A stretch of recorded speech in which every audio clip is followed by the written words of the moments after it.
यह दादी हर रोज अपने तोते के गले में छोटी सी टोकरी टांग देती है। तोता रोज उड़कर मोहल्ले में साबुन बेचता है, नीम वाला, तुलसी वाला, खुशबू वाला। सब लोग तोते से साबुन खरीदते हैं। लेकिन एक दिन रास्ते में कबूतरों का गैंग आ गया। बोले, इसने हमारी हवा में दुकान खोल रखी है। और सबने मिलकर तोते पर हमला कर दिया।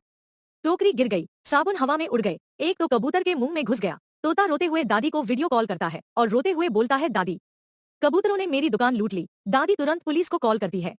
पुलिस आती है, कबूतरों को पकड़कर एयर स्पेस क्राइम में जेल भेज देती है।